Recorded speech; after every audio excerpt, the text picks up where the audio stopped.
Bonjour chers internautes, bienvenue dans ma chaîne Matrix Diabolicum, qui est aussi le nom du livre que j'essaye de faire connaître depuis octobre 2024. Alors, en complément de ce livre, je vais parler des raisons qui m'ont fait penser que le phénomène OVNI n'est peut-être pas d'une origine extraterrestre, mais en l'occurrence peut-être d'une origine diabolique. On ne se refait pas, je suis chrétien et j'assume. Aussi, alors, je suppose que ceux qui visionnent mes vidéos ne sont pas tout à fait novices avec les sujets comme celui des ovnis, mais je préfère quand même reprendre un peu de contexte.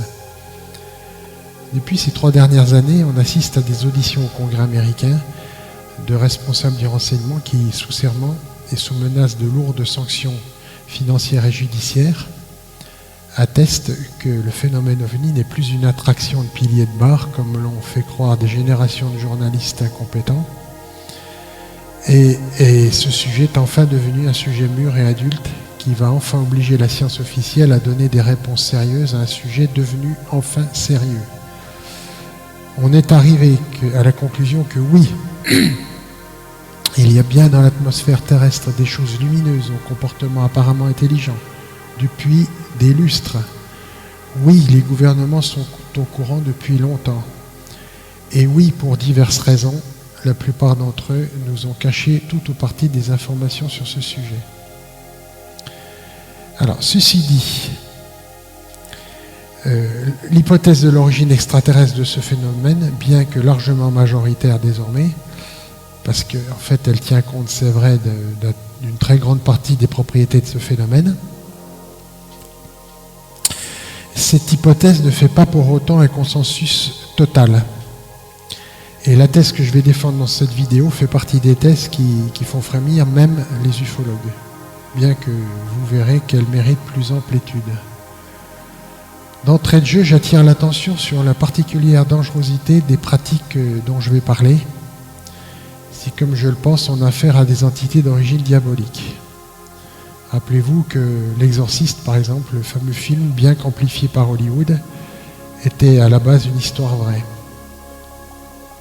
Alors plongeons-nous dans cette hypothèse donc diabolique du phénomène OVNI. Invoquer des ovnis comme des esprits, c'est ce qu'on appelle aujourd'hui des rencontres du 5e type.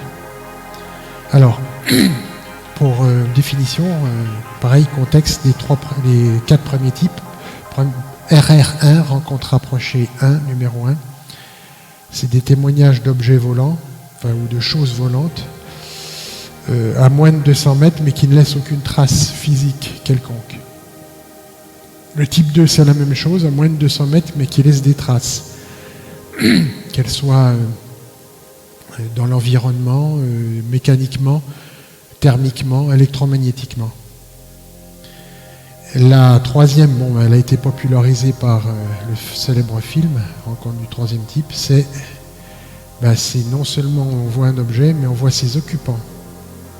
Et le 4e type, c'est l'enlèvement par les entités qui occupent ces 10 vaisseaux. Alors, les rencontres sollicitées par les pratiques que je vais aborder ressemblent au spiritisme et à la magie, ou des disciplines qu'on qualifie encore de pseudosciences. Donc ça, c'est ce dont je vais parler, les RR5. Oui, cette idée d'invoquer des ovnis est bien documentée dans l'ufologie et l'occultisme et les cercles spirituels alternatifs. Racine occulte. Dans la tradition magique occidentale, évocation ou conjuration, on appelle des esprits via des cercles, des incantations, des symboles, des offrandes, des chants particuliers. Dans l'approche histoire, par exemple, en 1946, on trouve des gens comme Aleister Crowley, un des plus célèbres et sulfureux magiciens du XXe siècle. Alors, quand je dis magicien, c'est pas prestidigitateur, c'est au sens occulte et sulfureux du terme. Et avec Aleister Crowley, il y avait des gens comme Ron Hubbard, le patron de la scientologie, qui d'ailleurs est une secte à connotation fortement extraterrestre, d'ailleurs, soit dit en passant, Et puis donc dans ces années 40-46, un certain Jack Parsons, qui était un ingénieur très fructueux en termes de propulsion des fusées. Et il a fondé le Jet Propulsion Laboratory, qui est une annexe de la NASA pour la partie propulsive, la partie moteur à réaction. Donc toutes ces personnes, excusez-moi, avaient certaines croyances d'origine occulte magique. Et ces gens-là ont mené une série de rituels magiques pour invoquer Babylone, une entité féminine divine, enfin, soi-disant divine, qui semble être la grande prostituée citée dans l'Apocalypse biblique, dont on dit qu'elle se répétera du sang des adorateurs de Jésus. Ils utilisaient des invocations mises au point par Crowley, des cercles, des symboles, etc. Je ne rentre pas dans le détail, vous trouverez, si ça vous intéresse, des détails à ce sujet. Je vous ai donné quelques références. Parsons, Crowley, par exemple. Alors, Dixit, un de ces témoins de ces rituels, on aurait vu donc pendant ces rituels ou après ces rituels des orages bizarres se former, des lumières dans le ciel, parfois même des apparitions des classiques soucoupes volantes. En l'occurrence à Pasadena en Californie. Alors que les initiateurs que j'ai cités ont identifié une réponse à leur rituel. Alors certains ont fait un rapprochement entre la vague d'OVNI de 47, au sortir de la Deuxième Guerre mondiale, et ces rituels justement. Je vous donnerai des liens. Là où d'autres, ils voyaient plutôt une conséquence collatérale des premières explosions atomiques qui avaient eu lieu au Japon. Car il s'est avéré effectivement que le phénomène OVNI suit de près l'activité nucléaire mondiale depuis des décennies. Ce qui, soit dit en passant, n'est pas forcément une preuve de l'origine extraterrestre du phénomène. On peut imaginer, par exemple, supposons que les démons soient dans un espace-temps, comme diraient les physiciens, parallèle. Peut-être que des explosions atomiques sont des phénomènes qui sont à même d'avoir des répercussions d'un espace-temps à l'autre. C'est pas exclu. Bon. Parenthèse refermée. Alors le livre Enochian Magic and Kabbalah, alors Joshua Freer 2017, décrit comment des systèmes d'invocation attribués au prophète Enoch, donc c'est un prophète dont on dit dans la Bible qu'il n'a pas connu la mort, il a été emporté dans les cieux par Dieu. Et donc soi-disant des écrits attribués à Enoch et la Kabbale babylonienne permettent d'invoquer des entités stellaires. Ces rituels impliquent des portes stellaires. Alors en quoi ça consiste, je ne sais pas trop, et des sauts planétaires pour permettre d'appeler des ovnis comme on appelle des anges ou des démons. Des praticiens de ce genre de choses rapportent des orbes lumineux apparaissant après les invocations. Je vous mettrai les liens, en l'occurrence, les liens qui vous permettront d'approfondir. On a des rituels des entités aériennes inspirées du grimoire d'Arthur Gauntlet, dont je vous montrerai en incrustation le livre. Inspiré donc de ce grimoire, un rituel moderne sur UFO Watch, je vous mettrai le lien pareil, consiste à invoquer un esprit planétaire dans un contenu d'eau ovni. Alors qu'est-ce que c'est qu'un contenu d'eau ovni d'après ces gens-là? Ça serait de l'eau exposée au phénomène justement ovni. C'est bizarre, mais bon. On trace un cercle, on offre du miel, on récite des formules pour inviter une entité aérienne. Et si cette opération réussit, l'eau bouillonne. Signe d'arrivée. Voilà. Alors, je vous mets le lien aussi de ce genre de pratique. Alors, de façon plus moderne, donc on a plus précisément les rencontres rapprochées RR5 en ufologie. Désigne un cas où les témoins prétendent être entrés en communication ou avoir interagi de manière intentionnelle, c'est toute la différence avec les autres rencontres, avec les occupants d'un ovni. Enfin, je devrais dire pas maintenant, phénomène aérien non identifié, parce que ovni, ça fait trop matériel, et il y a objet derrière, mais enfin bon, vous aurez compris. Alors, donc comme je disais, contrairement au type précédent de rencontre, La RR5 implique une tentative dialogue d'échange télépathique, verbal ou par signe, avec des entités. Dans cette interprétation moderne, on parle même de cas où le témoin cherche donc activement à provoquer ou initier la rencontre ou la communication, comme dans les cas de Crowley, Parsons et Hubbard. Le témoin, souvent appelé contacté, n'est plus un observateur passif, mais l'acteur qui initie la rencontre. Il essaie de déclencher par des moyens psychiques ou technologiques une réponse du phénomène OVNI. Alors, mode de communication. Alors, ça prend différentes formes. Télépathie, méditation groupée. Le mode de contact le plus souvent décrit, c'est ça, télépathie, méditation groupée, en fait. Et une fois qu'on pense avoir vu des signaux, lumineux ou autres, on fait rapprocher la manifestation à l'aide de lasers, de flashs ou de sons pour attirer l'attention.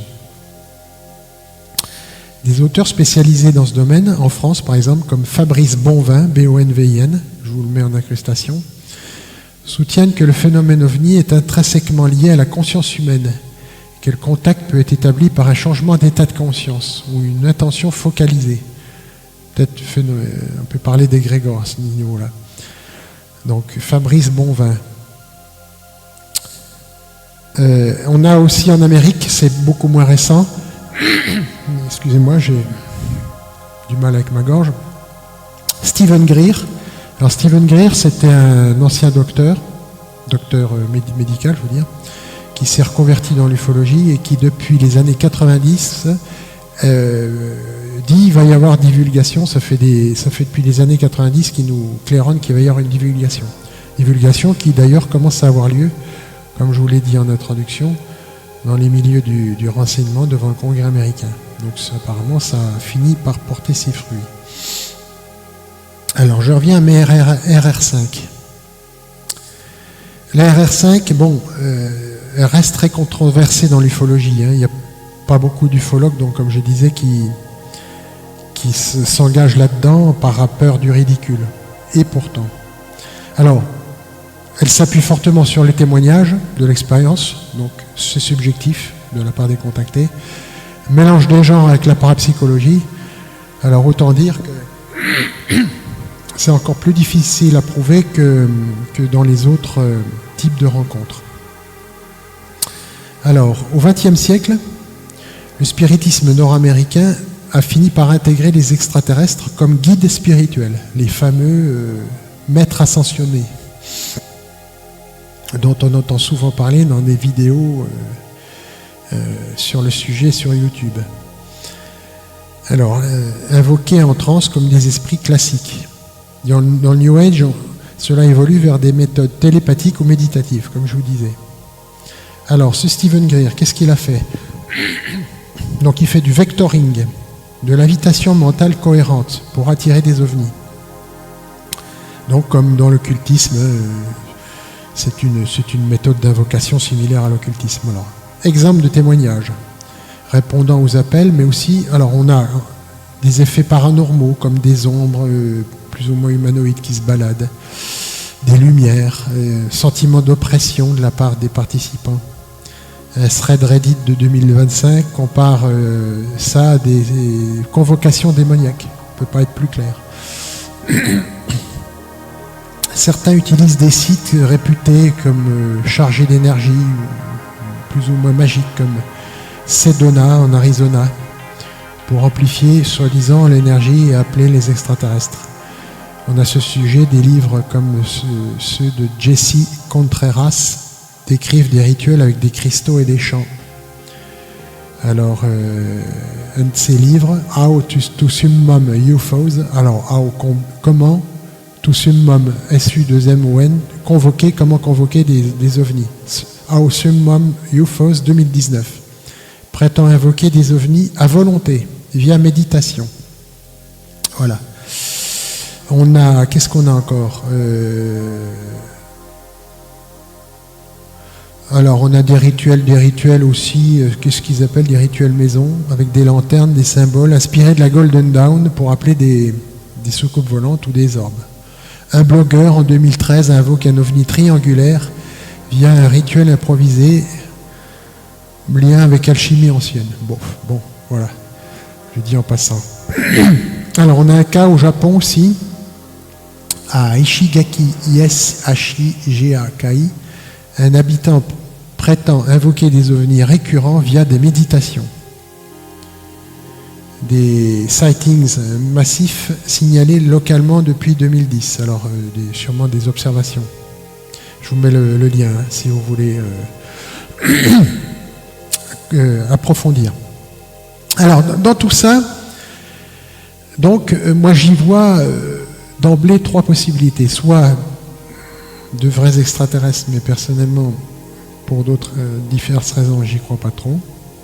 Parce que sinon, ça ferait longtemps qu'on serait tous sous la coupe d'une race ou d'une autre. Enfin, tout ça est expliqué dans mon livre. Rapprochez-vous du livre, donc Matrix Diabolicum. Il y a donc, la thèse diabolique sur laquelle je suis plus favorable, tellement il y a de choses bizarres. Il y a la thèse aussi de ce qu'on appelle les égrégores, c'est-à-dire une force qui naît d'une volonté d'un groupe de penser avec concentration sur un sujet particulier, avec ferveur.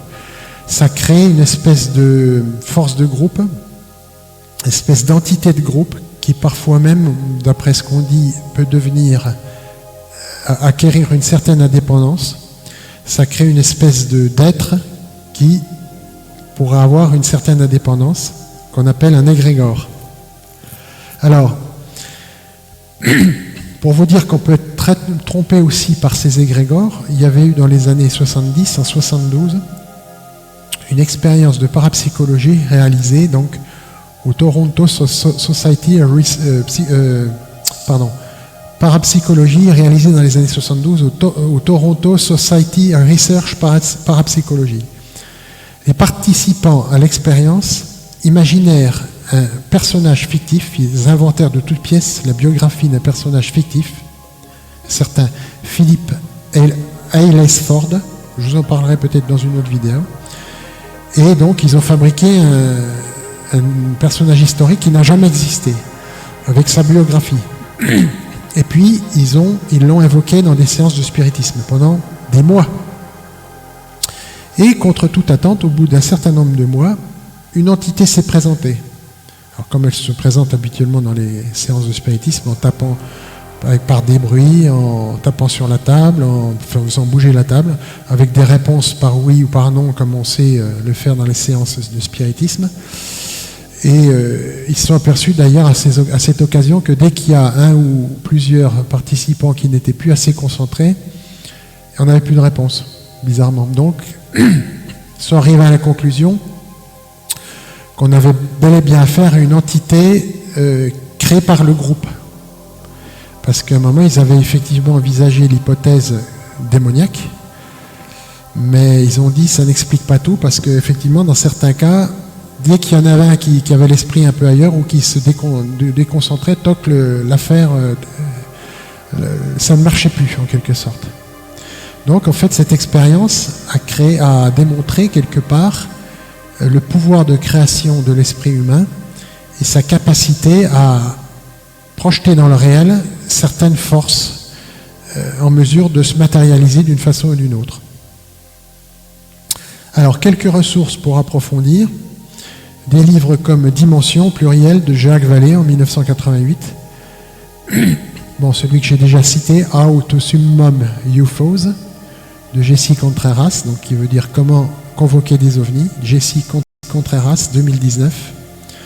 En vidéo, Summoning UFOs Through Magic, convoquer des ovnis au travers de la magie.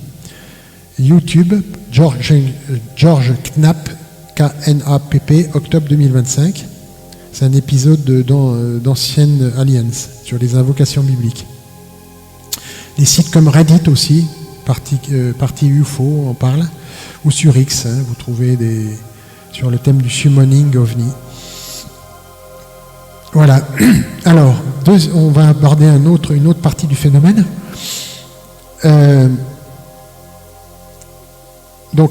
Certains ufologues pensent pour une origine diabolique du phénomène ovni, bien qu'il reste effectivement à la marge. donc les principaux défenseurs de cette thèse, et il y en a trois que j'avais déjà cités lors de la présentation de mon livre. On a en France Jean Sider qui est décédé, on a Jacques Vallée qui est toujours parmi nous, qui d'ailleurs a été un des personnages qui a inspiré Truffaut dans Rencontre du troisième type, donc c'est pas n'importe qui, Jacques Vallée. Et puis on a un Américain comme John Keel, K2ELE, qui est réputé pour effectivement penser que l'origine de ces manifestations est plus à trouver du côté du diable. Sinon, on a aussi évidemment certains théologiens ou proches de la religion chrétienne, comme Paul Thigpen, Thigpen. Lui, il pense que les entités décrites dans les rencontres présentent des traits classiques des démons dans la tradition chrétienne. Mensonges réguliers, promesses de salut par la technologie, négation de la divinité du Christ, il la présente par exemple comme un simple maître ascensionné, sensation de peur, d'oppression psychique post-rencontre, interdiction religieuse, certains témoins rapportent avoir fait fuir des extraterrestres par l'invocation de Dieu ou de Jésus, on y reviendra plus tard. On a un certain Monseigneur Corrado Balducci, B-A-L-D-U-D-U-C-I, ancien exorciste du Vatican, qui disait que les extraterrestres ne se comportent pas comme des explorateurs scientifiques, aucun échange culturel durable, aucune preuve physique irréfutable, mais comme des entités spirituelles cherchant essentiellement à manipuler les croyances. Et ça, de plus en plus d'ufologues sont d'accord avec ce constat, qu'ils manipulent, en fait, on a affaire à des manipulateurs mentaux. On a aussi, dont je vais parler aussi, le père Amorth, A-M-O-R-T-H, c'est ancien patron des exorcistes du Vatican, qui est mort il y a 9 ans, dont je vais parler aussi, un peu plus tard. Alors, quels sont les parallèles entre le phénomène OVNI et le parallèle et la pratique spirit? Alors, apparition et disparition soudaine, messages qui sont, du point de vue chrétien, très discutables, voire anti-chrétiens, négation de la divinité du Christ, abduction avec paralysie, alors on parle des phénomènes de paralysie du sommeil ou paralysie en général, qui sont aussi communes avec les phénomènes de possession. Contrôle mental, télépathie, on a l'impression d'être un livre ouvert, les témoins parlent, on a l'impression d'être un véritable livre ouvert vis-à-vis de ces entités. Voilà un parallèle entre les deux types de phénomènes. Alors, maintenant, on va justement s'intéresser aux témoins qui disent avoir fait fuir des extraterrestres en invoquant Dieu ou Jésus. Alors, ces récits proviennent principalement de chercheurs comme Joe Jordan, J-O-R-D-A-N, ancien enquêteur du MUFON, Mutual UFO Network, une des plus grandes organisations privées d'études des ovnis, qui a documenté plus de 400 cas où des invocations du nom de Jésus ou de Dieu, entre autres, ont interrompu des expériences d'enlèvement. Ces témoignages hypnotiques ont permis d'arrêter les phénomènes, paraît-il. Ça a été mis en évidence au travers d'entretiens directs ou de régressions hypnotiques ou des suivis à long terme. Ils sont considérés comme répétables par ces chercheurs parce que certains des témoins ont été embêtés à plusieurs reprises et ont utilisé parfois à plusieurs reprises ces invocations. Pas tous, parce que beaucoup ont signalé des rémissions presque immédiates dès l'utilisation de la première invocation du Christ ou du Dieu. Alors, quelques éléments clés. Donc, pattern commun de tous ces témoignages, les abductions commencent généralement par une paralysie, présence de lumière, et puis des entités grises ou noires, soit en extérieur, soit en intérieur, dans une chambre, souvent.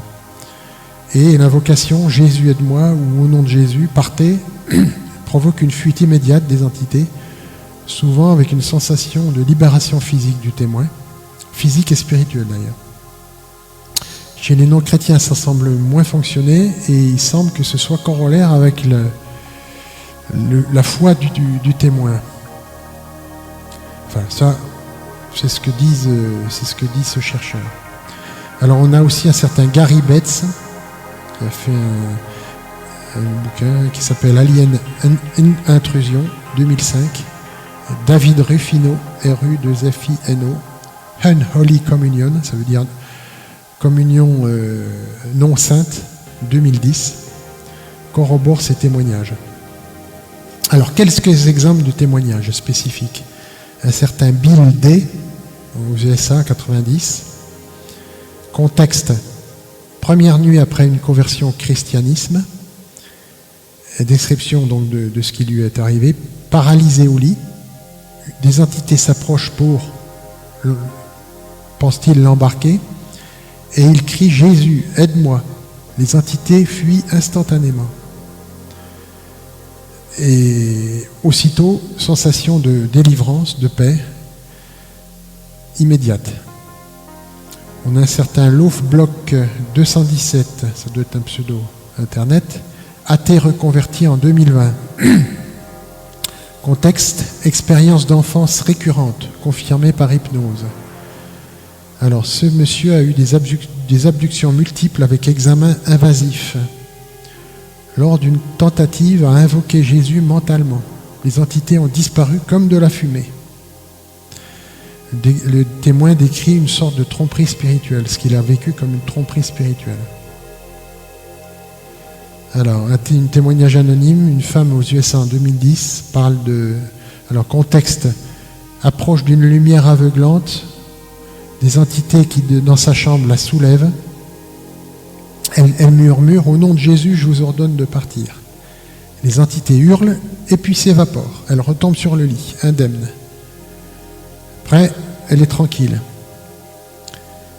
On parle d'un certain Gold Championship 60 en 2022. Expérience nocturne avec des petits gris. Paralysie, pareil, du sommeil. Entité communique télépathiquement. Lui crie Jésus. L'abduction s'arrête net. Il compare ça également à une attaque spirituelle.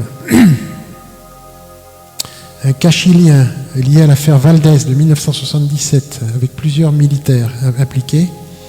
L'un d'entre eux a été enlevé pendant plusieurs jours et avant d'être enlevé, il avait essayé d'appeler Dios ayúdame, Dieu aide-moi, ce qui l'a pas empêché là pour le coup d'être enlevé, mais pendant un certain temps, les boules se sont retirées. Elles sont revenues par la suite. Mais bon, dans un premier temps, elles ont reculé, semble-t-il. Jean-Claude Bourret en parle dans son livre « L'armée parle ». Enfin, on a un témoignage français anonyme en 2000, un enlèvement rural avec des entités nordiques, des entités qui ressemblent à des Suédois, grands blonds aux yeux bleus. Il a crié « Jésus, protège-moi ». Les entités reculent et le vaisseau implose en lumière. Plus de cauchemars postérieurs, parce que ce monsieur était envahi de cauchemars.